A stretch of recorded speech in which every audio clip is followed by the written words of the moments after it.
नमस्कार मित्रों, आपका स्वागत है हमारे YouTube चैनल पर। मित्रों, आज मैं आप लोगों के लिए लेकर आया हूं अकबर बीरबल की एक प्रसिद्ध कहानी जिसका नाम है स्वर्ग का यात्री।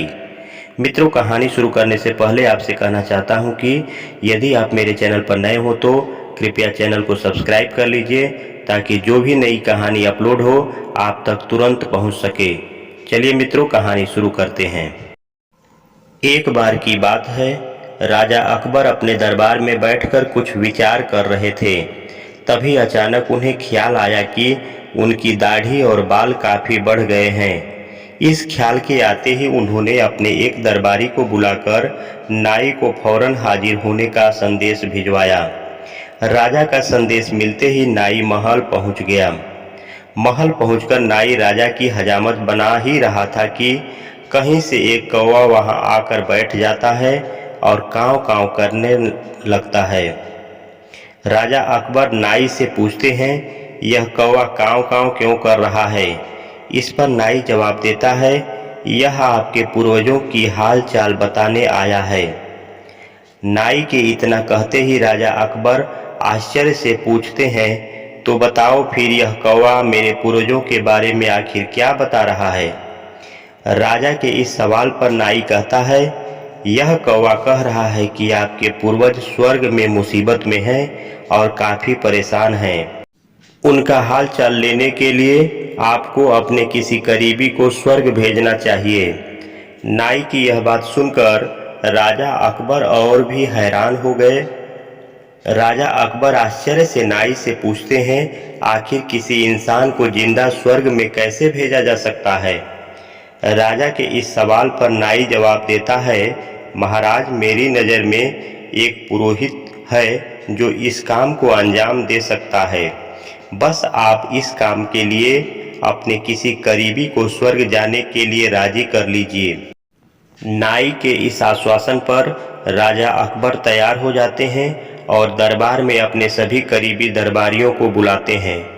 राजा के आदेश पर सभी करीबी दरबारी राजा अकबर के सामने हाजिर हो जाते हैं। सभी दरबारी राजा से अचानक बुलाने की वजह पूछते हैं। इस पर राजा ने उन्हें नाई के साथ हुई सारी बात सुनाते हैं। राजा की बात सुनकर सभी दरबारी एक मत में बीरबल का नाम आगे रखते हैं। दरबारी कहते हैं कि स्वर्ग जाकर पूर्वजों का हाल चाल लेने के लिए बीरबल से उचित व्यक्ति और कोई नहीं हो सकता, क्योंकि हम सबसे ज़्यादा बुद्धिमान और चतुर बीरबल है। इसलिए स्वर्ग में आपके पूर्वजों का हाल चाल लेकर वह उनकी परेशानी का हल आसानी से निकाल सकता है। राजा अकबर दरबारियों की इस सलाह को मानते हुए बीरबल को स्वर्ग भेजने की तैयारी कर लेते हैं। इस बात का पता चलते ही बीरबल शहंशाह अकबर से पुरोहित को बुलाकर स्वर्ग भेजने की विधि के बारे में पूछते हैं। बीरबल की इस बात पर राजमहल में पुरोहित को बुलाया जाता है। पुरोहित के आने पर उनसे स्वर्ग जाने की विधि के बारे में पूछा जाता है। पुरोहित बताते हैं, आपको यहीं पास में मौजूद एक घास के ढेर में भेजा जाएगा। बाद में उस ढेर में आग लगा दी जाएगी। फिर कुछ मंत्रों की शक्ति से आपको स्वर्ग भेज दिया जाएगा। स्वर्ग जाने की पूरी प्रक्रिया जानने के बाद बीरबल राजा अकबर से करीब 11 दिन का समय मांगते हैं और पुरोहित को 11 दिन बाद बुलाने की बात रखते हैं। वह कहते हैं, मैं स्वर्ग जा रहा हूँ और कितने दिन मुझे लौटने में लगेंगे इस बारे में निश्चित तौर पर कुछ भी कहना मुश्किल है। इसलिए स्वर्ग जाने से पहले एक बार मैं अपने परिवार से मिलना चाहता हूँ और कुछ समय बिताना चाहता हूँ। बीरबल घर जाने के लिए महल से रवाना हो जाते हैं। देखते देखते 11 दिन बीत जाते हैं। 12वें दिन बीरबल स्वर्ग जाने के लिए राजा अकबर के सामने हाजिर होते हैं। पुरोहित को बुलाया जाता है और बीरबल को स्वर्ग भेजने की तैयारी की जाने लगती है। पुरोहित बीरबल को स्वर्ग भेजने के लिए महल से कुछ दूर घास का ढेर लगवाते हैं। बीरबल को स्वर्ग भेजने के लिए घास के ढेर के अंदर भिजवाया जाता है। घास के ढेर के अंदर जाते ही पुरोहित घास के ढेर में आग लगा देते हैं और बीरबल को स्वर्ग भेजने की पूरी प्रक्रिया होती है। धीरे धीरे 2 महीने बीत जाते हैं और राजा अकबर को बीरबल की चिंता होने लगती है। तभी अचानक बीरबल दरबार में हाजिर हो जाते हैं। राजा अकबर बीरबल को देखकर प्रसन्न होते हैं और अपने पूर्वजों का हाल चाल पूछते हैं। तब बीरबल बताते हैं आपके पूर्वज काफी खुश हैं और मजे में हैं।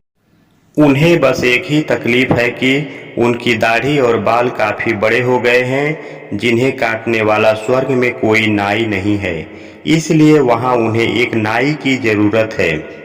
बीरबल कहते हैं कि ऐसे में हमें आपके पूर्वजों के लिए एक अच्छे नाई को स्वर्ग भेजने की तैयारी करनी चाहिए। बीरबल की इस बात पर राजा नाई को स्वर्ग जाने का आदेश देते हैं। राजा का आदेश सुनकर नाई घबरा जाता है और राजा के पैरों में गिरकर माफी मांगने लगता है। नाई राजा से कहता है कि यह सब कुछ उसने वजीर अब्दुल्लाह के कहने पर किया था। यह सब उन्हीं की साजिश थी ताकि वह बीरबल को अपने रास्ते से हटा सके। अब राजा अकबर के सामने सारी सच्चाई आ चुकी थी। यह सब जानने के बाद राजा अकबर ने वजीर अब्दुल्लाह और उनके साथियों को दंड देने का आदेश दिया। अंत में राजा अकबर बीरबल से पूछते हैं, तुम्हें इस सच्चाई का पता कैसे चला और तुम घास के ढेर में आग लगने के बाद कैसे बच गए? तब बीरबल जवाब देते हैं, आग के ढेर में जाने की बात सुनकर मुझे इस साजिश का अंदाजा हो गया था। इसी वजह से मैंने 11 दिन का समय मांगा था। उन 11 दिनों में मैंने उस घास के ढेर वाले स्थान के नीचे से अपने घर तक का एक सुरंग बनवा दिया था। उस सुरंग के जरिए ही मैं वहां से बचकर निकल पाया। बीरबल की पूरी बात सुनकर राजा बहुत प्रसन्न हुए और बोले, वाह बीरबल वाह, यह काम केवल तुम ही कर सकते थे। इस कहानी से सीख यह मिलती है कि सूझबूझ से बड़ी परेशानी का हल आसानी से निकाला जा सकता है। दोस्तों, आप लोगों को यह कहानी कैसी लगी हमें कमेंट में जरूर लिखिएगा। चलते हैं मित्रों, आपसे फिर मिलेंगे अगली कहानी में। तब तक के लिए नमस्कार।